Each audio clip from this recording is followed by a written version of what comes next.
করে জ্ঞান জ্ঞান, কাজ গাদা ঘুরছে, মুখখানা দিন রাত জিভে স্বাদ বুঝছে।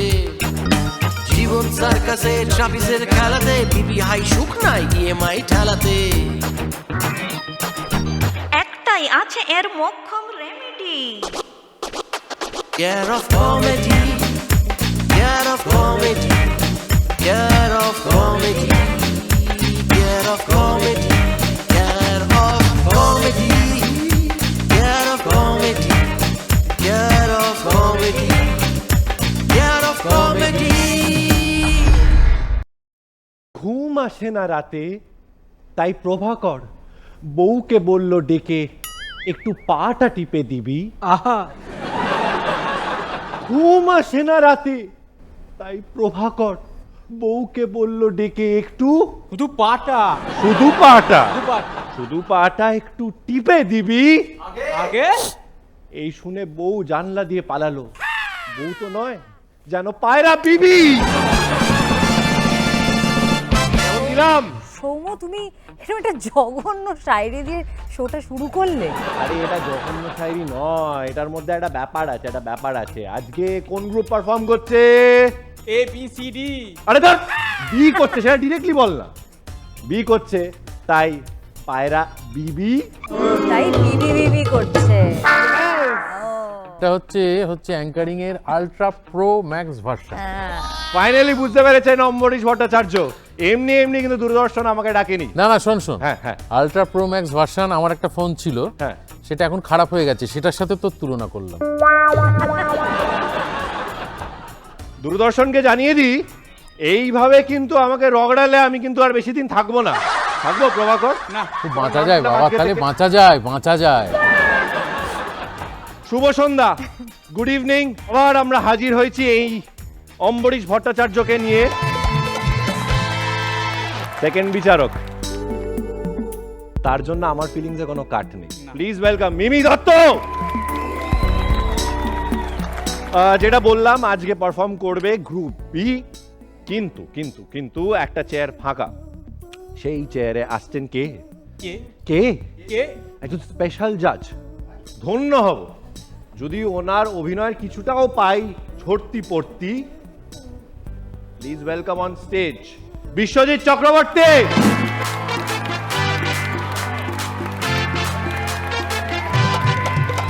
বিশেষ বিশেষ ধন্যবাদ। বিশেষ বিশেষ কেন ধন্যবাদ? না, যেভাবে বিবি পায়রা হচ্ছিল, ভাবলাম আমাকে ডাকবে হয়তো বাবা বিশ্বজিৎ, বাবা বিশ্বজিৎ। সেটা যে বলনি, তার জন্য বিশেষ ধন্যবাদ। আপনিও আজকে ছিঁড়ে খাবেন তো, আমাকে যা বুঝতে পারছি, মানে ডাবল অ্যাটাক। আপনি অম্বরীশ দা দুজনে। না, মিমিও ছাড়বে না তোমার। ও আচ্ছা, এটাই তো চাই স্যার, আমি একদম ছিঁড়ে খেয়ে ফেলবো। স্যার প্লিজ আসুন।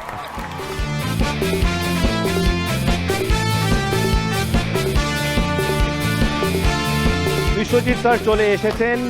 এবার শুরু করব আমাদের পর্ব। প্লিজ ওয়েলকাম আজকের স্পেশাল পারফর্মার মনোজিৎ হাজরা।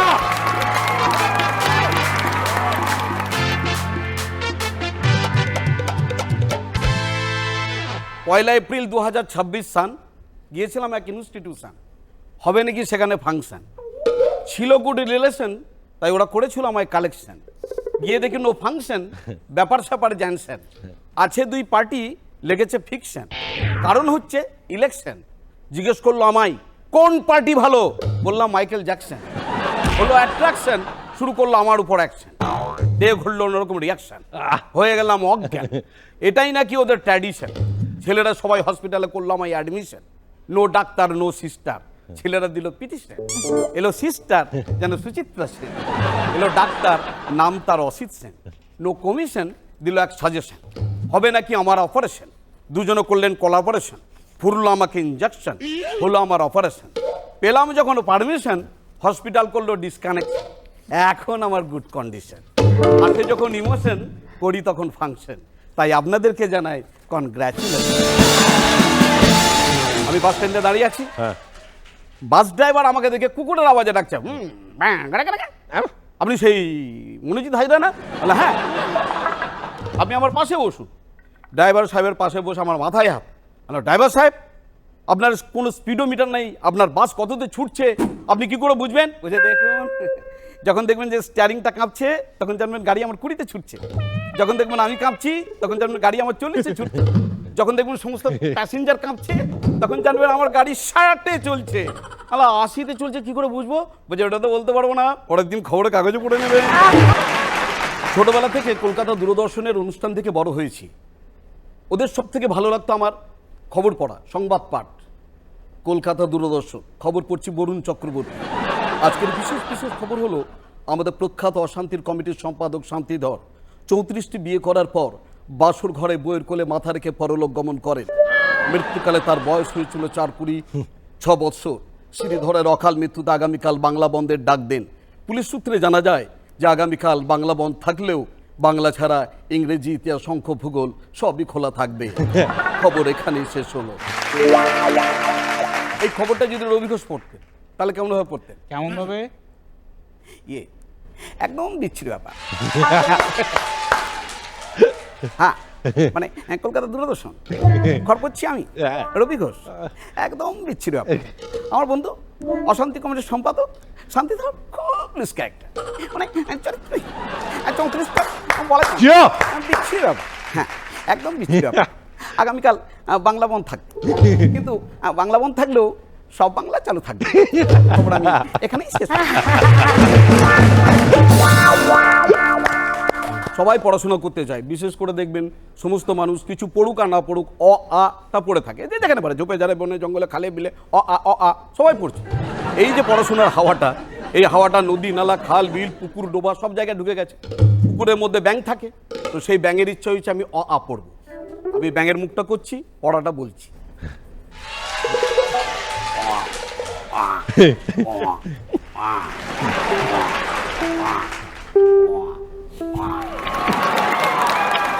যাকে ছাড়া কমেডি ভাবা যায় না আমাদের বাংলার শ্রদ্ধেয় ভানু বন্দ্যোপাধ্যায়, তো তাকে শ্রদ্ধাঞ্জলি জানাচ্ছেন আরেক বিখ্যাত কৌতুক অভিনেতা রবি ঘোষ। শ্রদ্ধা জানানোর জন্য আর্মিতে যোগদান করবেন এবং তাকে শ্রদ্ধা জানাবেন। কেমন ভাবে গেছেন? হ্যাঁ, কিন্তু একটা মুশকিল হচ্ছে ওনার হাইটটা ছোট ছিল, যার জন্য ভয় ভয়ে লুকিয়ে যাচ্ছে। অফিসারের সামনে আসছে, আবার ভয় পিছনে চলে যাচ্ছে, আবার সামনে আসছে, আবার পিছনে চলে যাচ্ছে। এইভাবে যখন লাইনটা শেষ হয়ে গেছে তখন অফিসার বলছেন, আহা কি ব্যাপার, তুমি সামনে আসছিলে পিছনে যাচ্ছিলে, ব্যাপারটা কি? হ্যাঁ, মানে আসলে ব্যাপারটা কিছুই না, আমার মনের মধ্যে দুটো কথা হচ্ছিল। লাইনে দাঁড়াবো কি দাঁড়াবো, লাইনে যখন দাঁড়াইনি তখন কোনো কথা নেই, আর লাইনে যখন দাঁড়িয়েছি তখন দুটো কথা আছে। কি কথা আছে? চাকরি পাবো কি পাবো না, এই চাকরি যদি না পাই তাহলে কোনো কথা নাই, আর চাকরি যদি পাই তাহলে দুটো কথা আছে। আরে বাবা কি কথা আছে? এই দেখুন, চাকরি পেলে আমাকে দেশের ভিতরে থাকতে হবে, নাহলে বর্ডারে থাকতে হবে। এই দেশের ভিতরে যদি থাকি তাহলে কোনো কথা নাই, আর বর্ডারে যদি থাকে তাহলে দুটো কথা আছে। আরে বাবা কি কথা আছে? এই দেখুন, বর্ডার থাকলে যুদ্ধ হবে, নাহলে শান্তি হবে। যদি শান্তি হয় তাহলে কোনো কথা নাই, আর যদি যুদ্ধ হয় তাহলে দুটো কথা আছে। আরে বাবা কি কথা আছে? এই দেখুন, যুদ্ধ হলে আমাকে মরতে হবে, নাহলে বাঁচতে হবে। যদি বেঁচে যাই কোনো কথা নাই, আর যদি মরে যাই তাহলে দুটো কথা আছে। আরে বাবা কি কথা আছে? ওই তো, মরে গেলে আমাকে আগুনে পুড়িয়ে দেবে, তা নাহলে সমাধি দেবে। এই আগুনে যদি পুড়িয়ে দেয় কোনো কথা নাই, আর সমাধি যদি দেয় তাহলে দুটো কথা আছে। আরে বাবা কি কথা আছে? এই দেখুন, সমাধির উপর জন্মাবে দুর্বা ঘাস আর সর্ষে গাছ। এই দুর্বা ঘাস যদি জন্মায় তাহলে কোনো কথা নাই, ছাগলে খেয়ে নেবে। আর সর্ষের গাছ যদি জন্মায় তাহলে দুটো কথা আছে। কি কথা আছে? ওই তো, সর্ষের তেল কোম্পানির লোক আসবে, সর্ষের গাছ থেকে নিয়ে যাবে, সর্ষের তেল করবে, সাবান করবে। সর্ষের তেল যদি করে তাহলে কোনো কথা, আর সাবান যদি করে তাহলে দুটো কথা আছে। আর বাবা কি কথা আছে? ওই তো, কোম্পানি সাবানটা ছাড়বে, লোকে কিনবে, পুরুষে মাখবে, মহিলা মাখবে। এই পুরুষে যদি মাখে তাহলে কোনো কথা নাই, আর মহিলা যদি মাখে তাহলে দুটো কথা আছে। কি কথা আছে? মহিলাই মাখবে, তাহলে তো আমি চাকরিতেই যাবো না।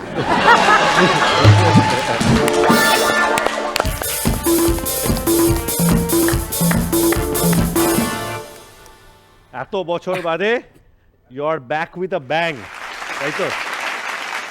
Thank you so much Manojit দা। অমরিশ দা কি বলবে? ভানু বন্দ্যোপাধ্যায়ের বিখ্যাত জোকস, তাহলে দুখান কথা আছে, ওটার রবি ঘোষ ভার্সনটা বেশ ইন্টারেস্টিং হয়েছে, ভালো লেগেছে। আপনাকে অনেক ধন্যবাদ, আজকে আপনি এখানে এসেছেন, একদম দুরন্ত আর কি। তুমি তোমার নামের সার্থকতা রাখতে পেরেছো, তুমি আমাদের মন জয় করে দিয়েছো। Thank you so much Manojit দা, প্লিজ আসুন।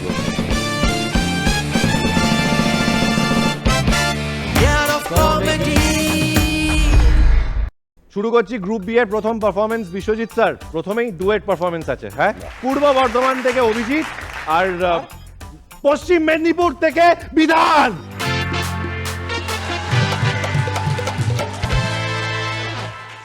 আমি যে রিস্কাওয়ালা দিনকে আমার যাবে বলি কি ও সগাটা সুসুমনা আমার হবে। আমি যে রিস্কাওয়ালা। একটা ফোন এলো মনে হচ্ছে, দেখি তো কে। এ হ্যালো, এ কে বলছো গো? কি মাংস? এ কার পাইঠা না মুরগি? হ্যাঁ, মাংস না কংস? ও কংস কানজিনাল। হ্যাঁ বললেন। আয় আয় আয়, দেখুন উচ্চারণটা কিন্তু ঠিক করে বলবেন। হ্যাঁ, আমি 9 to রিস্কাওয়ালা। না না, খুঁজে যেতে পারবো না। আরে হাওয়া নাই, সাকার হাওয়া আছে, আমার হাওয়া নাই। এই শরীরটা না সকাল থেকে ভালো লাগছে। বলছি তো যেতে পারবো না। এটা এখন তো আগে আমি আমি আমি আমি আমি আমি সহজাত বন্দ্যোপাধ্যায়, কবি। কতগুলো কবিতা লিখেছে? 1000 কবিতা। বেকার সবিতা। কিছু না, বলছে এই কবিতা লিখে পেট ভরে? পেট ভরে ভাইটি ভরে। এই যে কচি পাঠার ঝোল, মাছের কালিয়া, শেষ পাতে চাটনি, এত খাটনি কেন? কেন? মন ভরানোর জন্য। তবে মানুষের পেটটা তো একটা ডাস্টবিনের মতো, যাই ফেলবেন তাতেই ভরে যাবে।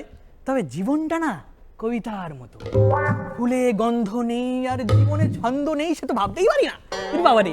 তবে জীবনটা না কবিতা না হয়ে যদি সিনেমা হতো তাহলে বড্ড বড্ড ভালো হতো। সিনেমা, সিনেমা তাইতে কি ভালো হইতো শুনলি?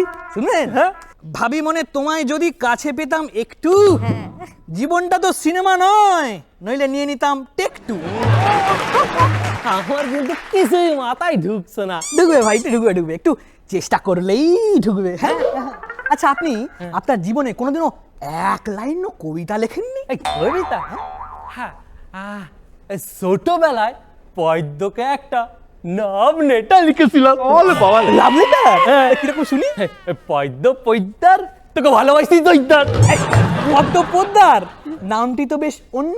পোদ্দারের সামনে বসে পদ্ম হলো ধন্য। বাবা বাবা বাবা, আপনি তো বেশ মুইকে মুইকে সারা কাটেন। কাটেন আবার কি, ছড়া সৃষ্টি করি। কাটতে হলে তো বটি, কাঁচি, ছুরি কিছু একটা হলেই হয়ে যায়। ছড়া সৃষ্টি করতে হয়, সৃষ্টি। আপনি যে টপিক দেবেন আমি কবিতায় মিলিয়ে দেব। মেলাতে তো আমিও পারি, তাই নাকি? মেলান দেখি। ভাই ডাল ডিম সাইটা, এটা আবার কি মিল? কেন মিড ডে মিল? গভীর গভীর।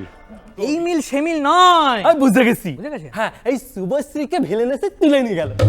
তারপর এটাও তো মিললো না। আরে মিলবে মিলবে, দেব এসে ভিলেনকে মেরে যখন শুভশ্রীকে উদ্ধার করবে তখন তো ঠিক মিল হবে। আর তারপর বিশ্বজিৎ দা এসে দাঁড়িয়ে থেকে বিয়ে দেবে, তাই তো? তার বাবা, এই মিল সেই মিল নয়। মিল মানে বন্ধ গন্ধ, খেয়াল শেয়াল, কবিতা সবিতা, পাপোস তাপস, এইরকম মিল। এই দাঁড়ান, বুঝে গেছি। বুঝে গেছে? আমি একবার চেষ্টা করে দেখি। হ্যাঁ হ্যাঁ। হ্যাঁ হ্যাঁ, এই গাইজন মাইজন আর কালিয়া জালিয়া হয়েছে হয়েছে। এই যে কালিয়া বললেন, তা কালিয়া দিয়ে একটা লাইন ভাবুন, যার শেষে থাকবে কালিয়া আর পরের লাইনে শেষে থাকবে জালিয়া। এইখানে তো অমিতাভ ছিল। অমিতাভ কোত্থেকে এলো? কেন কালিয়ায় অমিতাভ ছিল না? কালিয়ায় অমিতাভ ছিল, কিন্তু অমিতাভের সাথে মেলাবেন কি দিয়ে? আচ্ছা, এই সামিতাভ চলবে? অমিতাভ, অমিতাভ সামিতাভ, চলবে চলবে চলবে। তাহলে এক কাজ করুন, এই অমিতাভকে না লাইনের শেষে রাখবেন। সেইটি হবে না। কেন?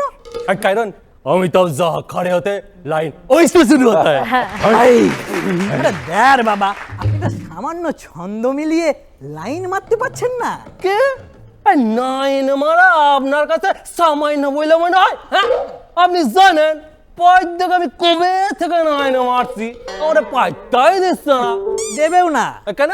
হ্যাঁ, কারণ প্রেম তো একটু এঁকে বেঁকে যায়, হ্যাঁ। আর লাইনে তো বন্দে ভারতও চলে। তবে তবে ওর নাম পদ্ম না হয়ে যদি শতাব্দী হতো, তবে একটু লাইনে থাকার সম্ভাবনা থাকতো। শুনুন না, বলছি আমারে না একটা ভাইলো দেখে কবিতা লিখে দিন না। কবিতা? হ্যাঁ। দিতে পারি, দিতে পারি। এইটা শুনলে পদ্ম আমার কাছে সুইটে চলে আসবে। দিতে পারি, তবে আরো 3-4 বার রিকোয়েস্ট করতে হবে। আচ্ছা আচ্ছা, এই বলছি লিখে দিন না, এই দিন না, এই দিন না, দিন না, দিন না, এই দিন না, এই দিন না, এই দিন না, দিন না, দিন না। এই! হ্যাঁ, তা এত করে যখন রিকোয়েস্ট করছেন, লিখে দিচ্ছি। হ্যাঁ, দাঁড়ান 1 মিনিট ভাবতে দিন। কি জানো নাম? এই পদ্ম। পদ্ম? হ্যাঁ। পদ্মরানী, পদ্মরানী আমার বাড়ি আসো। Padmarani, lotus queen. হ্যাঁ। পদ্মরানী, পদ্মরানী আমার বাড়ি আসো। পদ্মরানী, তুমি কি আজও খালের জলে ভাসো? এই এইটা কি হইলো? ওই পদ্ম যে খালে জলে স্নান করে, এইটা আপনি জানেন কি করে? এই এই কে তুই বল, হ্যাঁ কে তুই বল। এই কে তুই বল, এটা আমি একটা কথা বলছি, তারপরে আপনি বলবেন কে তুই বল। এই মন আমার তোর কিনারে, হারালো দিন হারে, সে তো আর মানছে না রে, এবার ভালোবাসি। আমি যেতে পারি, হেসেই পেরোতে পারি, অনেক অনেক অতল, তোর কথা ওঠে আমার কপালে জোটে, দারুণ খুশির দল। এই কে তুই বল, কে তুই বল। তাই মিলে গেল, দল দল বল, মিলে গেল, মিলে গেল। কবিতা। হ্যাঁ। তা এই বলছি, আপনি আমাকে একটু পরের মাঠে নিয়ে চলুন তো। পরের মাঠ? এই আপনি বোধ হয় সন্ধে মিলিয়ে গড়ের মাঠকে পরের মাঠ বলছেন না? আইকিউ আছে, বুঝে গেছে। হ্যাঁ। একদম ঠিক বলেছেন ভাই। তাহলে গড়ের মাঠ বলেন না, পরের মাঠ বলার কি দরকার? কেন ভুল কি বললাম? মাঠটা তো আর আমার নয়, তাই পরের মাঠ। ঠিক আছে, ঠিক আছে, চলেন তাহলে রিস্কা বের করে আপনারা পৌঁছে দিচ্ছি। চলেন। বলছি ভাইটি, 3 জনের ভাড়া কত?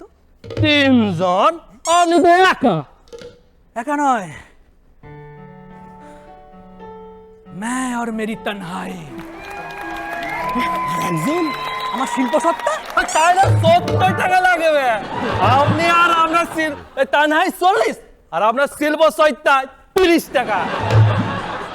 অনেক ধন্যবাদ ভাইটি, অনেক ধন্যবাদ ভাইটি, অনেক ধন্যবাদ। ধন্যবাদ কিছু না। কেউ কেউ কোনোদিন আমার শিল্প সত্তার জন্য এতটুকু দাম দেয়নি। আপনি প্রথম যে আমার শিল্প সত্তার জন্য 30 টাকা দাম দিলেন।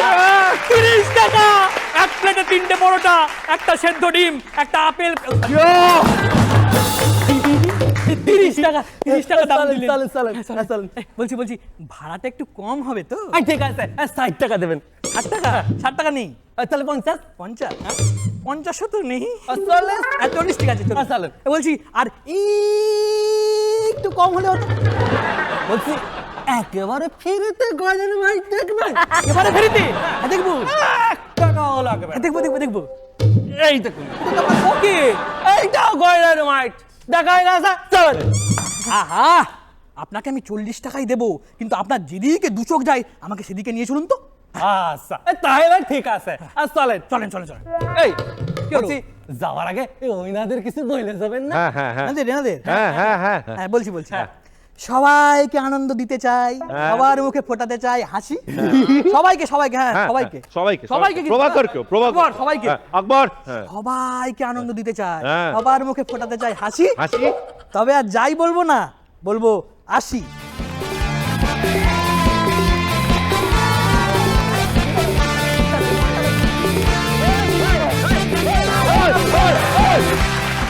স্যার, খুব ভালো, খুব শিক্ষিত একটা স্ক্রিপ্ট।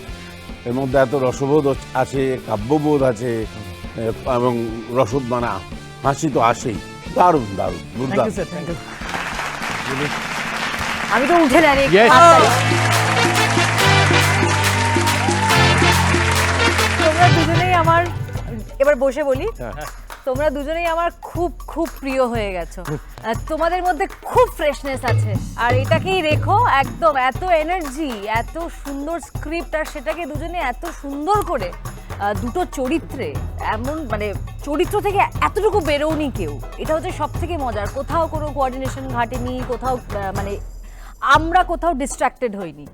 তো এটা দারুণ আর কি, বারবার তোমাদের দুজনকে অন্য অন্য চরিত্র দেখার জন্য অপেক্ষায় থাকবো। আমি কিন্তু তোমাদেরকে শেষ অবধি দেখতে চাই। একদম, মানে তোমরা যে লেভেলটা আপ করেছো সেটা যেন আরো বাড়তেই থাকে। Thank you so much. অনেক অনেক শুভেচ্ছা, খুব ভালো হবে। 50-এ 50 50-এ 50।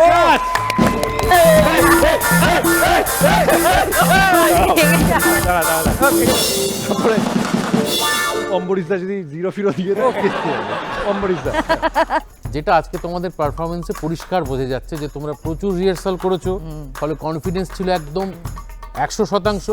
সেই জায়গা থেকেই পারফরমেন্সটা এই লেভেলে গেছে। তোমাদের আমি আজকে 48 দিয়েছি।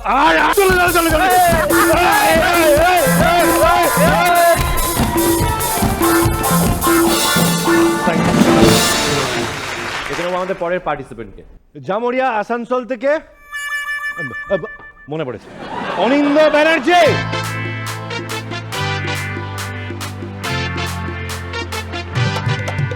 নমস্কার। সেই দিন আমাদের পাড়ায় গুরুদেব এসেছিল, তো গুরুদেব এলে যা হয় সবাই প্রণাম টনাম করলো, গুরুদেবকে ছেকে ধরলো। গুরুদেব হঠাৎ করে বলে উঠলো, ধনুষ্ক গুণতিলক ধনঞ্জয় করুণা রত্ন মধুসন দীনেশা প্রমোদ তুষার রাজাপক্ষ মতিশ জয় বিক্রম মহেশা। সবাই বলে উঠলো, বাবা বাবা, খুব সুন্দর শ্লোক, ইয়ার অর্থ কি গুরুদেব বটে?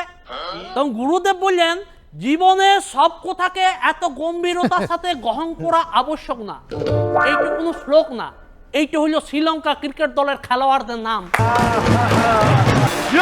তো আমাদের তালতোর গায়ের বিখ্যাত স্কুল তালতোর নিম্ন বুনিয়াদী বিদ্যালয়ের প্রধান শিক্ষক চন্দন মাস্টার ক্লাসে যে সব ছাত্রদের উদ্দেশ্যে বলল, আচ্ছা ছাত্ররা বলো তো, রামস্বরূপ অসুস্থ ছিল, ফলস্বরূপ মারা গেল, ইয়ার ইংরেজি অনুবাদ কি হবে? তখন আমাদের লাস্ট বেঞ্চের ছাত্র দেবু উঠে বলল, বলছিলাম স্যার, রামস্বরূপ যদি অসুস্থ ছিল তাহলে ফলস্বরূপ মারা গেল কেন? চন্দন মাস্টার বললে, আরে মূর্খ, তার মানে আমি বলতে চাইছি রামস্বরূপ অসুস্থ ছিল, পরিণাম স্বরূপ মারা গেল। এইবারে দেবু বলে উঠলো, লে বাবা, এইবারে দ্বিতীয় জন মরে গেল, যে অসুস্থ হচ্ছে সে কেন মরছে না? একদিন সব বিজ্ঞানীরা মিলে লুকাচুরি খেলা খেলছিলেন। আইনস্টাইন চোর হয়েছেন, সব বিজ্ঞানীরা লুকাই পড়লেন, নিউটন কিন্তু লুকাইলেন নাই। তিনি 1 মিটার দৈর্ঘ্য আর 1 মিটার প্রস্থের বর্গক্ষেত্র এঁকে তার উপর দাঁড়ায় রইলেন। স্বাভাবিকভাবে আইনস্টাইন এসে পড়ে নিউটনকে বললেন, নিউটন তুমি ধাপ্পা। নিউটন বললেন, ভুল, তুমি দেখো আমি 1 স্কোয়ার মিটার ক্ষেত্রের উপর দাঁড়ায় আছি, অর্থাৎ আমি নিউটন পার স্কোয়ার মিটার। আর আমরা জানি যে 1 স্কোয়ার ক্ষেত্রের উপর 1 নিউটন বল বা ফোর্স প্রয়োগ করলে যে চাপ বা প্রেসার তৈরি হয় তা হলো 1 পাস্কাল। অর্থাৎ আমি এখন নিউটন লয়, আমি এখন পাস্কাল। আমাদের আকবরদা ড্রাম বাজানোর সাথে সাথে সাহিত্য চর্চাতেও বিশাল জনপ্রিয়। আকবরদা খুব সুন্দর গল্প লিখতে পারে। তো একদিন একটি সত্যি বলছি, তো একবার একটি সাহিত্য প্রতিযোগিতার আয়োজন করা হচ্ছে। প্রতিযোগিতাটাতে অনেক সাহিত্যিক অংশগ্রহণ করেছে, আমাদের আকবরদাও করেছে। প্রতিযোগিতাটার বিষয়বস্তু ছিল, এমন একটি গল্প লিখুন যার মধ্যে শান্তি, স্বস্তি, নীরবতা, আনন্দ, সুখ ও খুশির অনুভূতি পাওয়া যায়। আকবরদা 3টা শব্দের মাত্র গল্প লিখলো আর প্রথম পুরস্কার জিতে নিল। আচ্ছা বলুন তো গল্পটা কি ছিল? আমার বউ ঘুমাচ্ছে। এক পাগলখানায় পাগলদের জন্য একটা সুইমিং পুল বানানো হয়েছে। ওই পুলটার ধার দিয়ে 2টা পাগল একদিন হাঁটছিল, হাঁটতে হাঁটতে হঠাৎ করে একটি পাগল জলে পড়ে গেল। জলে পড়ে ও হাপুচুপু খেতে লাগলো, মানে আর কি ডুবে যেতে লাগলো। ওই এই অবস্থা দেখে আর একটি পাগল ওকে জলে ঝাঁপাই বাঁচান দিল। বাঁচানোর পর এই খবরটা যখন আধিকারিকদের কাছে পৌঁছালো, তখন আধিকারিকরা ভাবলো যে ওই পাগলটা ঠিক হয়ে গেছে, তাই ওকে ছেড়ে দিবে। তাই পাগলটাকে ডেকে পাঠালো কেবিনে ডেকে পরে বললো, তোমার জন্য একটি ভালো খবর আছে আর একটি খারাপ খবর আছে। ভালো খবরটা হলো, তুমি যে তোমার বন্ধুকে বাঁচালে তার জন্য আমরা এই বিশ্বাসে উপনীত হলাম যে তুমি ঠিক হয়ে গেছো, তাই তোমাকে পাগলখানা থেকে ছেড়ে দেওয়া হবে। আর খারাপ খবরটা হলো, তুমি তোমার বন্ধুকে বাঁচানোর ঠিক পরে তোমার বন্ধুটা বাথরুমে যেয়ে ফাঁসি লাগায় আত্মহত্যা করে নিচ্ছে। তখন ওই পাগলটা বলে উঠলো, না না, ও আত্মহত্যা করে নাই, আসলে ও সুইমিং পুলে পড়ে পরে গেজে ভিজে গেছিল, ওই জন্য আমি ওকে নিয়ে পরে বাথরুমে গোড়ায় দড়ি দিয়ে টাঙাই নিয়েছিলাম যাতে তাড়াতাড়ি শুকান যায়। সেই দিন বিশুকুরার কাছে বিয়া নিয়ে মতামত চাইল। বিশুকুরা বলল, দেখ পিন্টু, পারিবারিক বিয়া হলো ইলেকশন, প্রেমের বিয়া হলো সিলেকশন, পালায় যে বিয়া করা হলো স্বতন্ত্র, আর দুজনের অমতে বিয়া করা হলো স্বৈরতন্ত্র। নিজের বিয়াতে পারিবারিক বাধার সম্মুখীন ফেস করা হলো বিরোধী দলের ষড়যন্ত্র, আর বিয়া না করা হলো একনায়কতন্ত্র, আর সব শেষে সাধু বাবার কাছে কবজ নিয়ে বিয়া করা হলো তন্ত্রমন্ত্র। আমাদের পূজাবতীর বর হঠাৎ করে একদিন মারা যায়, খুবই দুঃখজনক ঘটনা। বাড়ির সামনে পাড়াপড়শিদের ভিড়, পূজাবতী চিৎকার করে কাঁদছে আর বলছে, ওগো এই যে তুমি বাড়ি গাড়ি রেখে গেলে, এই গেলার কি হবে গো? ওই ভিড়ের মধ্যে আমাদের বিশুকুরা ছিল। বিশুকুরা এগিয়ে এসে বললো, কেঁদো না, ভাবনার কিছু নাই, আমি তো আছি, আমি তো আছি।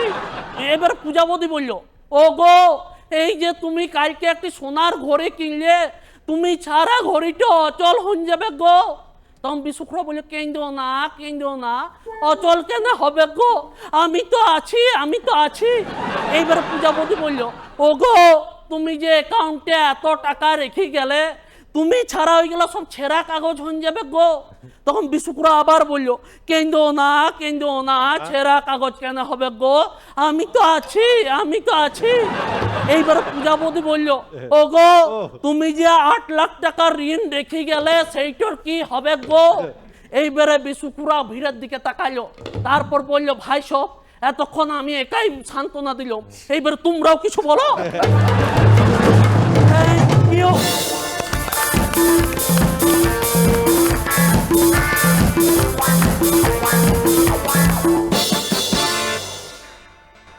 ওর পারফরমেন্সের বেস্ট জিনিস হচ্ছে আকবর নাকি সাহিত্য চর্চা করে। মিমি, অনিন্দ্যবাবু একটু আমি বলি, সেটা হচ্ছে যে মুখস্থ তো হয়েছে, কিন্তু মুখস্থর চোটে কি হচ্ছে, মুখস্থর দিকে কনসেন্ট্রেশনটা বেশি চলে যাচ্ছে। আমি বলবো যে আরেকটু যদি এনজয় করে বলা হয়, আমি আপনাকে মার্কস দিচ্ছি 44। আমার খুব ভালো লেগেছে, কন্টেন্ট ওয়াইজ খুব ভালো। অমৃতা, আপনার অনেক ইমপ্রুভমেন্ট হয়েছে, এর আগের পারফরমেন্সের তুলনায় এটা অনেক ভালো। যারাই এখানে এসে দেখছি ইমপ্রুভ করেছে, আমি তাদেরই বেশি বেশি নম্বর দিচ্ছি। মিমি দিয়েছে 44, আমি 46 দিয়ে দিলাম।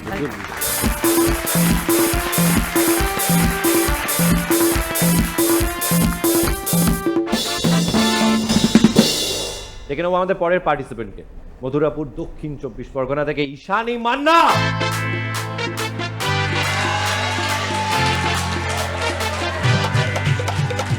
হ্যালো, নমস্কার সবাইকে। হ্যালো।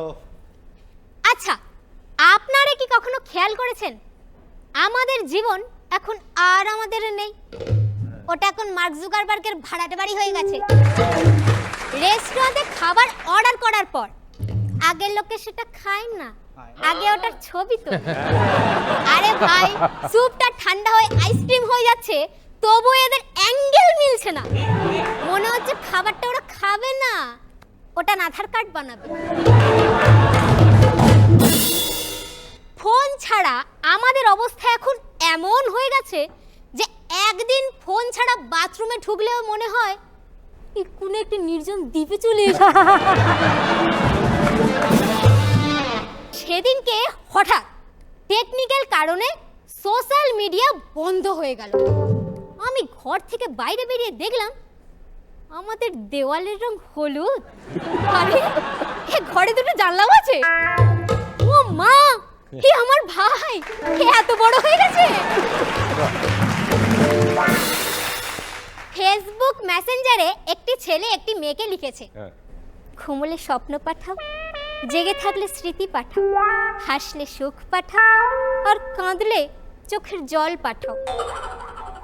আমি এখন বাসন মাজছি, চাইলে দুটো এটা থালা পাঠাতে পারি। সারা দিন সোশ্যাল মিডিয়ায় অ্যাডিক্ট থাকা বরকে কোনো কাজ করতে না দেখে বউ ভাবলো তাকে ডিভোর্স দেবে। যা ভাবা তাই কাজ।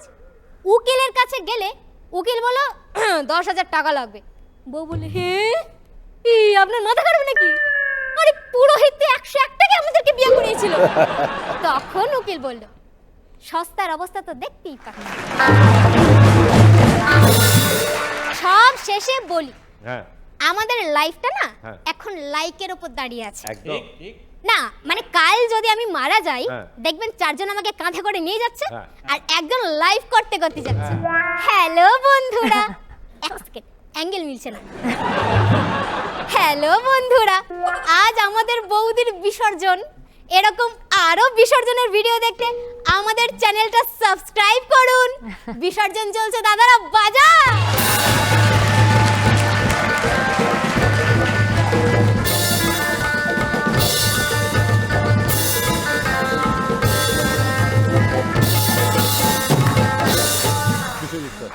তুমি তো সাংঘাতিক অ্যাটম বোমা পুরোদার বুদ্ধি সম্পন্ন একজন।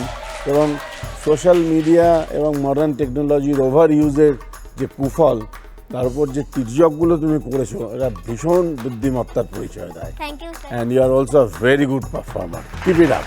Thank you. অমরিশ দা পারফরমেন্স খুবই ভালো, খুবই ভালো। আমি তোমাকে 47 দিলাম। মিমি ঈশানী, আমার খুব ভালো লেগেছে। বেশ একটা দুরন্ত পারফরমেন্সই বলা যেতে পারে। Thank you. Thank you. আমি তোমাকে 48 দিলাম। 48 47 আরে ফোন দেখছে দেখো, একটা পুরনো হ্যাঁ ভাঙা ছোড়া ফোন, সেটা পাউডার নাকি এনেছে ক্যালকুলেটর। ক্যালকুলেট করার জন্য। খুব পছন্দ করে আকবর নাম। কত হলো তোমার টোটাল কি এটা? পছন্দ? হ্যাঁ, চশমাটা পরলে আরো বেশি ভালো লাগবে। তুমি যাও যাও, তুমি নিজের পাটে মন দাও। Thank you.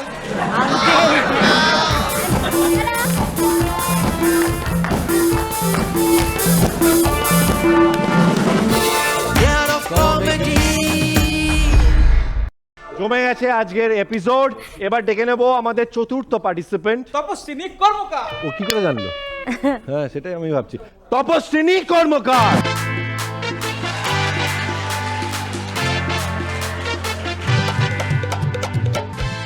সবাই বলে ন্যাকামো একটু কমাতে, আর বলে হতে হবে নাকি কাতলা থেকে পার্শে। মন তো কিছু যাই বলুক থাক। অমরিশ দা, মিমিদি, বলো তো আজ আমায় কেমন মানিয়েছে নার্সে? নমস্কার। আমাদের হাসপাতালে এক একটা এক এক রকমের লোক আসে জানো তো। একদিন একটা পেশেন্টকে আমি জিজ্ঞেস করলাম, আচ্ছা আপনার জ্বর সর্দি কাশি হলে কি রাতে শোয়ার সময় দাঁত শিরশির করে? বলতে পারবো না ম্যাডাম, রাতে শোয়ার আগে দাঁতটা টেবিলে রেখে শুই। একদিন আর একটা পেশেন্ট এসেছে, মাথা ফেটে গল গল করে রক্ত বেরোচ্ছে। আমি জিজ্ঞেস করলাম কি করে হলো আমাকে বলুন। উনি বলছেন, ম্যাডাম আর বলবেন না, আমার বউ মাথায় লাঠি দিয়ে মেরে মাথা ফাটিয়ে দিয়েছে। আমি বললাম, সে কি? আপনার বউ আপনাকে এইভাবে মারলো কেন? ম্যাডাম, সকালবেলা শ্বশুর শাশুড়ি এসেছিল, বউ বলেছিল বাইরে থেকে কিছু একটা নিয়ে আসতে, আমি ট্যাক্সি ডেকে নিয়ে এসেছিলাম। তারপর লোকটাকে আমি ভালো করে চেক আপ করে বললাম, দেখুন আপনার মাথায় ব্যান্ডেজ ট্যান্ডেজ করে কোনো লাভ না, অনেকখানি কেটে গেছে, সেলাই করতে হবে। তাহলে ম্যাডাম করুন, দেরি করছেন কেন? আমি বললাম, আমি তো করতেই পারি ধ্যাত, কিন্তু 2000 টাকা খরচা আছে, যান বিলিং কাউন্টারে যান। সে কি ম্যাডাম, সেলাই করতে 2000 টাকা? এই টাকায় তো বাইরের দোকানে কাঁথা স্টিচ হয়ে যাবে। তার চেয়ে একটা কাজ করুন, 500 টাকা নিন, আমাকে পিকো করে দিলেই হবে। একদিন একটা দাদু একদম মৃত্যু শয্যায় আছে, তার বেডের পাশে তার 3 ছেলে, তার বউ আর আমি দাঁড়িয়ে আছি। এই এখন যাই কি তখন যাই অবস্থা। দাদুটা তার ছেলেদেরকে ডেকে বলছে, ওরে শ্যামল, ওই মৃত্যুদের পাশের বাড়িগুলো তুই নিস, ওই ভোলা ওই হোর স্ট্রিটের বাড়িগুলো তুই নিস, আর ওই কার্তিক ওই শিব মন্দিরের বাড়িগুলো তুই নিস। আমি তো তাড়াতাড়ি শ্যামল বাবুকে সাইডে ডেকে বললাম, শ্যামল বাবু, আপনার বাবা তো বিশাল বড় লোক ধ্যাত। উনি বললেন, ধুর, বড় লোক না ছাই, আমার বাবা তো দুধ বিক্রি করে। আমি একটা ডিসপেন্সারিতে কাজ করতাম, সেখানে ডাক্তারবাবুর কাছে বিশাল ভিড় হতো। কেন বলো তো? কারণ ডাক্তারবাবু দরজার বাইরে বড় বড় করে লিখে রেখেছিলেন, 100 টাকায় ভালো চিকিৎসা, ভালো না হলে 50 টাকা ফেরত। এই দেখে সৌমদা ভাবলো এইখান থেকে ভালো রোজগার করা যাবে। ডাক্তারবাবুর কাছে গিয়ে বলে, ডাক্তারবাবু আমি না জিভে কোনো টেস্ট পাচ্ছি না। ডাক্তারবাবু বললেন, আচ্ছা বসো। বলে একটা শিশি থেকে ওষুধ যেই সৌম্যদার জিভে ঢাললো, অমনি সৌম্যদা বলে উঠলো, ডাক্তারবাবু আপনি আমাকে ওষুধের নামে কেরোসিন তেল খাইয়ে দিলেন। আরে এই তো আপনার জিভের টেস্ট ফিরে এসেছে, তাহলে দিন 100 দিন। শেষ হয়নি, সৌম্যদা তো হার মানার পাত্র নয়, আবার কদিন পরে ডাক্তারবাবুর কাছে গেছে, গিয়ে বলছে, ডাক্তারবাবু আমি না এবার কিছু মনে রাখতে পারছি না, আমার মেমোরি লস হয়ে গেছে। ডাক্তারবাবু বলছেন, আচ্ছা বসো। বলে একটা শিশি থেকে ওষুধ যেই সৌম্যদার জিভে ঢালতে যাবে, অমনি সৌম্যদা বলে, ডাক্তারবাবু এই ওষুধ আমি খাবো না, ওখানে কেরোসিন তেল আছে। আরে আপনার তো মেমোরিও ফিরে এসেছে, তাহলে দিন 100 দিন। আরে এখনো শেষ হয়নি, আরো হ্যাঁ সৌম্যদা তো হার মানার পাত্র নয়, একদম। আবার কদিন পরে ডাক্তারবাবুর কাছে গিয়ে বলছে, ডাক্তারবাবু এবার আমি চোখে ভালো করে দেখতে পাচ্ছি না। ডাক্তারবাবু কিছুক্ষণ পর ভেবে বলেন, এই রোগের তো আমার কাছে কোনো ওষুধ নেই, এই নিন আপনার 100 টাকা ফেরত নিন। সৌম্যদা দেখে বলে, ডাক্তারবাবু এটা তো 50 টাকার নোট। আরে আপনার তো চোখ ভালো হয়ে গেছে, তাহলে দিন 100 দিন। Thank you. বাজা বাজা তো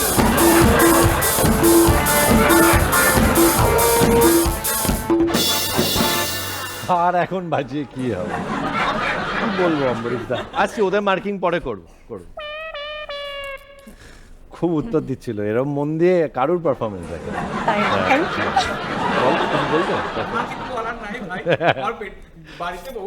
আচ্ছা আচ্ছা তাড়িয়ে দেবে এই টেলিকাস্টের পরে গেলে। অম্বরীশদা খুব ভালো তপস্বিনী, তুমি আগের থেকে অনেক ইমপ্রুভ করেছো, তোমার অভিনয় খুব ভালো, উচ্চারণ খুব ভালো। একটু সমালোচনা আমি করবোই প্রত্যেকবার, সেটা হচ্ছে তোমার এনার্জি লেভেলটা একটু ফ্লাকচুয়েট করছে, কখনো বাড়ছে কখনো কমছে, ওটাকে একটা স্ট্যান্ডার্ড রাখার চেষ্টা করো। তোমাকে আমি 47 দিয়েছি। 47। মিমি আমার একটু মনে হয়েছে যে প্রথম দিকে যেরকম এনার্জিটা নিয়ে শুরু করলে, মাঝখানে এনার্জিটা একটুখানি ড্র্যাগ করলো, আবার ধরে নিলে কোনো একটা জায়গায়, তো এটাকে একটু মেনটেন করো প্রথম থেকে শেষ অবধি। আর ভয়েসটাও দেখছিলাম কখনো কখনো খুবই ওই এনার্জির সাথে সাথে একটু ড্র্যাগ করছিল, আবার উঠে যাচ্ছিল। তো আমি বলছি থ্রু আউট যদি এনার্জিটা রাখা যায়, তো সব মিলিয়ে আমি তোমাকে দিলাম 46। স্যার তুমি you are a brilliant performer, কিন্তু তোমার ওই ফ্লাকচুয়েশনের জন্যে কি হচ্ছে, তোমার অডিও লেভেলেও এক সময় টেল ড্রপ করে যাচ্ছে, আমরা যেটা বলছি শেষের দিকটায়, সেটা তোমাকে খেয়াল রাখতে হবে। But you are very good performer. Thank you so much.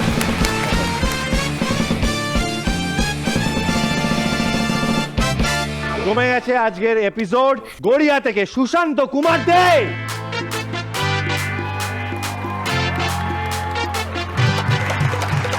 পতঙ্গদের মধ্যে একটা প্রীতি ফুটবল ম্যাচের আয়োজন করা হয়েছিল। অনেক ভালো ভালো প্লেয়ার ছিলেন, কুবড়ে পোকা, আরশোলা, গঙ্গা ফড়িং, কেন্ন। খেলা যখন শুরু হলো, হাফ টাইম অবধি কোনো গোল হয়নি। হাফ টাইমের পর যখন খেলা শুরু হলো, কেন্ন একাই 12টা গোল করে দিল। সাংবাদিকটা তো অবাক, মাইক সামনে ধরে বলছে, আপনি এত ভালো ড্রিবলিং করেন, এত ভালো খেলেন, আপনি ফার্স্ট হাফে নামেননি কেন? বলছে পায়ে বুট পড়তে পড়তে হাফ টাইম হয়ে গেল। আমি থাকি গ্রাউন্ড ফ্লোরে একটা বহুতলে, আমার পাশের ফ্ল্যাটে যে ভদ্রলোক, সেখানে একটা আওয়াজ শুনে আমি দরজা খুলেছি, খুলে দেখি সেই ভদ্রলোক একটা ঘোড়া নিয়ে তার ফ্ল্যাটে ঢোকানোর চেষ্টা করছে। আমাকে দেখে বলে, একটু হেল্প করুন না দাদা।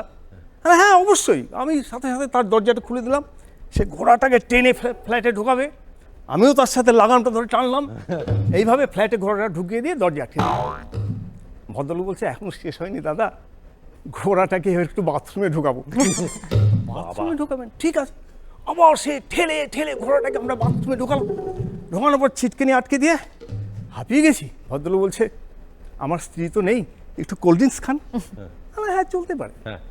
কোল্ড ড্রিঙ্কস খেতে খেতে ভদ্রলোক বলল, কদিন আগে আমি মোটর সাইকেলের রাস্তায় বেরিয়েছিলাম, হঠাৎ গাড়িটা উল্টে যায়, চোট লাগে, মাথায় লাগে, হাতে ব্যান্ডেজ, এই করে যখন আমি দরজায় চাবি খুলে যখন ভিতরে ঢুকি ফ্ল্যাটে, দেখি আমার মিসেস সোফায় বসে মোবাইল দেখছে। আমি বললাম, দেখো আমার কীরকম একটা অ্যাক্সিডেন্ট হয়েছে। শুনে মোবাইল থেকে মুখ তুলে আমার দিকে তাকালো, ও বলে আবার মোবাইল দেখতে আরম্ভ করলো। ভাবুন, তার দুদিন পরে আমি আবার অফিসে গেছি, আমার পারফরমেন্স দেখে অফিসে বিশাল প্রমোশন দিয়েছে আমাকে, জেনারেল ম্যানেজার করে দিয়ে। মানে এত খুশির আনন্দে আমি এত বড় একটা মিষ্টির প্যাকেট নিয়ে বাড়িতে এসেছি। ফ্যামিলি তো আমার সব। চাবি খুলে বাড়িতে ঢুকে দেখি উনি বসে আছেন সোফায়, মোবাইল দেখছেন। আমি বললাম, শোনো আমি জেনারেল ম্যানেজার আজকে, এই দেখো মিষ্টির প্যাকেট নিয়ে এসেছি। আবার মোবাইল থেকে মুখ তুললো, ও আবার মোবাইল দেখি। আর একটু পরেই সেই ভদ্রমহিলা আসবেন, এসে প্রথমেই ব্যাগ রাখবেন, ছাতা রাখবেন, রেখে প্রথমেই বাথরুমে ঢুকবেন। বাথরুমে ঢোকার পরে যেই দেখবে ঘোড়া, ওগো শোনো বাথরুমে ঘোড়া, বাথরুমে ঘোড়া করে আমার কাছে আসবে। আমি মোবাইল থেকে মুখ করে বলবো, ও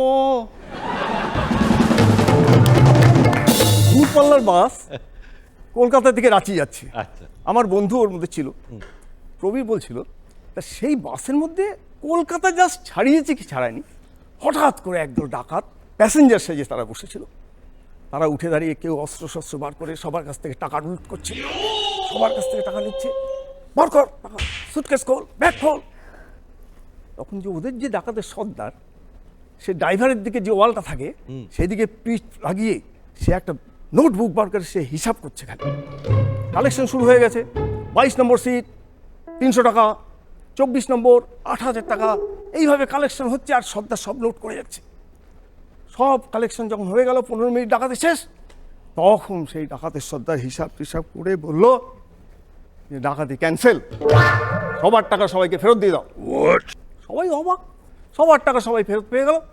ডাকাতের সর্দার সবার দিকে হাত জোর করে বলল, প্লিজ আপনারা বলবেন যে ডাকাতি করিনি, আমরা ডাকাতি হয়নি। কবির বলছে, আপনি ডাকাতি করলেনই বা কেন, ক্যান্সেলই বা কেন করলেন? বলে কি করব বলুন, আজকে লোকাল যে গুন্ডা এখানকার, সে যেখানে আমরা নামবো তিনি আমাদের প্রোটেকশন দেন, তো তিনি পার ডাকাতি আমাদের কাছ থেকে 25,000 টাকা করে। আজকে আমরা কালেকশন করেছি 24,200 টাকা। ডাকাতি করা কি ঠিক হতো বলুন? না না, তাতে তার লস হয়ে যেত আপনার। ঠিক আছে আপনারা যান।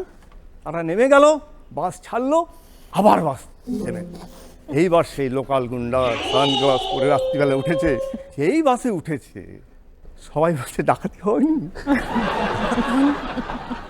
এত আপসেট হয়ে গেছে না, ও খুব নিয়মান হয়ে যখন বাস থেকে নামছে, তখন বন্ধু প্রবীর বলছে, দাদা রেটটা একটু কমান।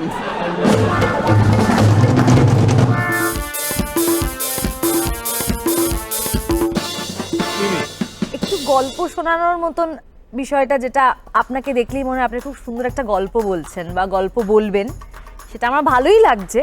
কিন্তু আফটার অল এটা কেয়ার অফ কমেডি, একটা কমেডি শো। তো আমি বলবো যে একটু যদি জোকসগুলোর দিকে যদি একটুখানি খেয়াল রাখা যায়। আমি আপনাকে আজকে নাম্বার দিলাম 40।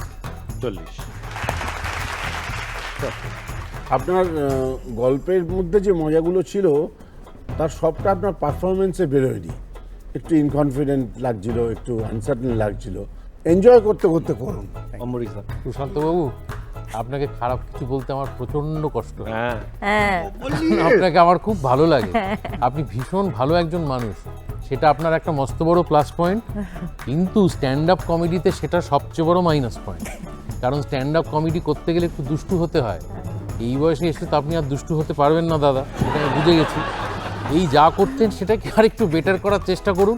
অম্বরীশ দা, তাহলে 50-এ 40, মিমিও 40, total 80। Thank you so much sir.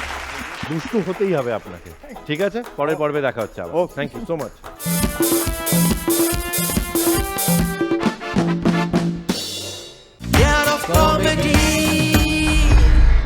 ডেকে নেব এই পর্বের লাস্ট পার্টিসিপেন্টকে, মধ্যমগ্রাম উত্তর 24 পরগনা থেকে স্বস্তিকা নিয়োগে।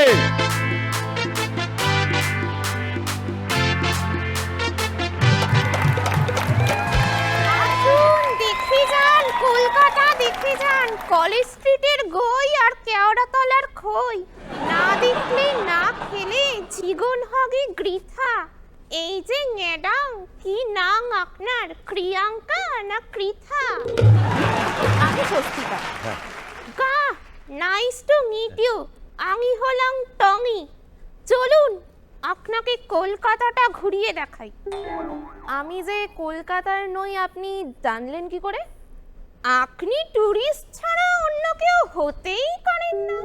না হলে কি শিয়ালদা স্টেশনের ল্যাম্পপোস্টের গায়ে কিক না খেলে সেলফি তুলতেন? তা আপনার পারিশ্রমিক কত?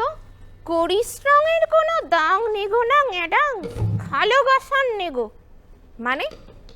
আরে কলকাতা ঘুরিয়ে দেখাবো, এটা কোনো পরিশ্রম নয়। লাখ লাখ টুরু লাখ, আর এই লাখের দাম ঘন্টায় 400। ওকে, তাহলে প্রথমে কোথায় যাব? জাগেন, কিন্তু তার আগে খাগেন। কি? কলকাতার ফুচকা টেস্টি হবে? টেস্টি গোলে টেস্টি। ফুচকাওয়ালাদের কি গলেন জানেন মেয়েরা? কি বলে? গলে লেগুর জলে যখন গঙ্গার জল দিচ্ছিসই, আরেকটু লেগু চটকে ভালো করে মিশিয়েতে, যাতে মরেও শান্তি পাই। কিন্তু শুনেছি কলকাতার খাবার দাবারের নাকি অনেক দাম। যেমন 1 প্লেট ঘুগনি আর 2টো ডিম সেদ্ধর দাম নাকি 50 টাকা। কথাটা খুব একটা ভুল শোনেননি ম্যাডাম। কিন্তু কেন, এখানে কলকাতায় কি ডিম পাওয়া যায় না? ডিম পাওয়া যাবে না কেন, কিন্তু টুরিস্ট পাওয়া যায় না। 1 মিনিট, আপনি কি আমাকে ঘুরিয়ে অপমান করলেন? ম্যাডাম ছি ছি, টুরিস্ট হলো ভগবান। আমিও যখন টুরিস্ট হই আমারও ভগবান বলেই মনে হয়। তা আপনি গেছেন কোথাও বেড়াতে? হ্যাঁ, বহুদিন আগে একবার মিশরে গেছিলাম। বাহ, তা পিরামিড কেমন লাগলো? ধুর, দূরের ত্রিভুজগুলো এত বড় বড় যে দূরের আর কিছুই দেখতে পাই না। আপনার কলকাতাই ঠিক আছে। কিছু বললেন? না না, কিছু বলিনি। আচ্ছা, তাহলে খাওয়া দাওয়া পরে হবে, চলুন আগে কোথাও ঘুরে আসি। ওকে, তাহলে মিশর নিয়ে যখন কথা হলো, তাহলে কলকাতার জাদুঘরটাই আগে ঘুরে আসি চলুন। তা কিসে যাব? ট্রামে? না না ম্যাডাম, ট্রামে যেতে এত সময় লাগবে যে লোকের টিকিট কেটে আপনাকে দেখতে চলে আসবে। তাহলে কি হেঁটে? আপনি পারলে আমার কোনো অসুবিধা নেই। আপনি পারবেন এতটা রাস্তা হাঁটতে? নন টেকনিক্যাল কথা বলবেন না, আমি তো আপনার কোলে চেকে যাব। এত ঝক্কি পোষাবে না। কাছে পিঠে কিছু নেই? কাছে? হ্যাঁ, কিঠে আছে। সেখানে কি আছে? সেখানে কিঠে আছে। আরে আমি তো সেটাই জিজ্ঞেস করছি, কাছে পিঠে কি আছে? আরে সেখানে কিঠে আছে। মানে? আরে সামনেই একটা মুদির দোকান আছে, সেখানে গেলেই আপনি পিঠে খেতে পারবেন। এই অফ সিজনে পিঠে, তাও আবার মুদির দোকানে? কিঠের আবার ইন সিজন অফ সিজন আছে না? আরে পার্সোনাল অভিজ্ঞতা থেকে বলছি, দোকানটার সামনে গিয়ে হাতের কাছে যা কাগজ নিয়ে হাঁটা দেবেন, দেখবেন দোকানদার গুছিয়ে কেমন আপনাকে পিঠে দিয়েছে। আপনাকে আমার নেওয়াই ঘাট হয়েছে। ঘাট আর হলো কই, তবে আপনি যদি চান আমি আপনাকে কলকাতার বিখ্যাত বিখ্যাত ঘাটগুলো ঘুরিয়ে দেখাতে পারি। কি কি ঘাট? এখানকার নিমতলা ঘাট, পেয়ারাতলা ঘাট বিখ্যাত। আপনি ঘাটের মোড়া হয়তো দেখে থাকবেন, কিন্তু ঘাটের মোড়া এখানে না, এটা মিস করে যাবেন। হ্যাঁ, আমার আর আপনাকে ঘুরিয়ে কাজ নেই, আমি বরং আজ আসি।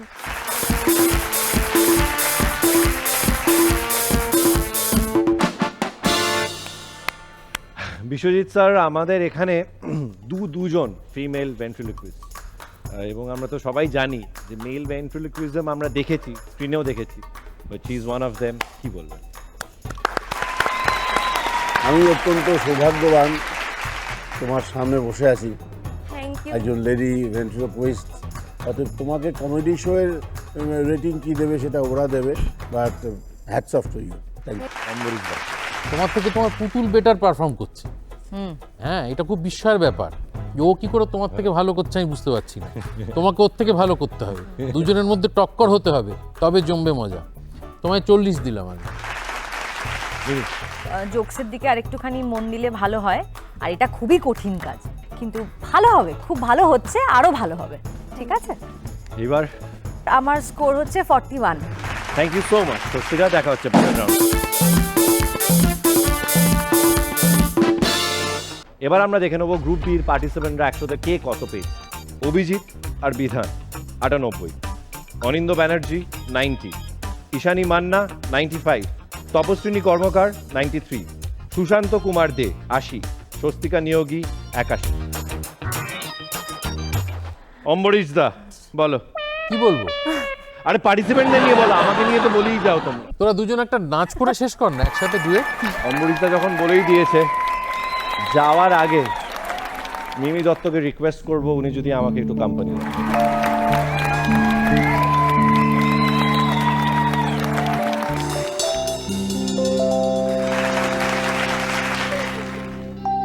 আমার ট্র্যাজিক।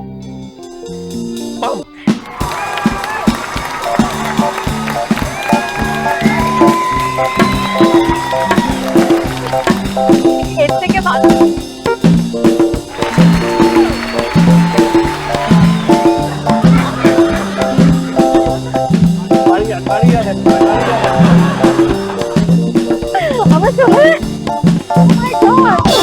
দেখলে আমায় ভয় পায় অপরাধী, গায়ে চলে আসে 100 পেরিয়ে জ্বর। দূরদর্শনে এই হাসির মঞ্চে আমি গোয়েন্দা, ওকে ধর। লক্ষ্মী পুজোর ভাসানের দিনকে আমি মোটরসাইকেল নিয়ে বেরিয়েছি। ট্রাফিক সেখানে লক্ষ্মী ঠাকুর যারা নিয়ে যাচ্ছে তাদেরকে ছেড়ে দিচ্ছে। লক্ষ্মী ঠাকুর মাকে ট্রাফিক যাও যাও। আমি কি করবো, বউকে নিয়ে ট্রাফিকের কাছে গিয়ে বললাম লক্ষ্মী ঠাকুর মাকে। ট্রাফিক আমার বউয়ের দিকে তাকিয়ে বললো দাদা কোন পুকুরে ভাসাবেন, যাবো? যতক্ষণ জল না আসে, যতক্ষণ জল না আসে গামছা পরে করো ডেট। ভিজে গেল অঙ্গ, ভিজে গেল অঙ্গ, ভরে গেল অঙ্গে ঘামলে। মুড়ি খাবে বংশীবদন, টাকা দেবে ভাগ্নে মদন। মুড়ি খেলে পুণ্য হবে, ছেলে পুলে চাকরি পাবে। এটাই দাদা ভাগ্যের চাবি, মুড়ি খাইয়ে 10 টাকা দাবি। বস করে জ্ঞান জ্ঞান, কাজ গাদা গুচ্ছে, মুখখানা দিন রাত, জীবে স্বাদ গুচ্ছে। জীবন সার্কাসে ট্রাফিসের খেলাতে, বিবি হাই সুখ নাই ইএমআই ঠেলাতে। একটাই আছে এর মোক্ষম remedy. Care of comedy, care of comedy, care of comedy, care of comedy, care of comedy, care of comedy, care of comedy, care of comedy. Comedy তার আবার কে? আরে মগজেতে ঘুরপাক, দিলবিল চিন্তা, সপ্তাহে একদিন আমাদেরই দিনটা। আরে করে প্রাণ খুলে হেসে নিন, ফুর্তির জ্বরেতে একটুকু ভেসে নিন। মন ভালো হতে চায় একটাই রেমেডি, বুঝলে? Care of comedy, care of comedy, care of comedy, care of comedy, care of comedy, care of comedy, care of comedy, care of comedy.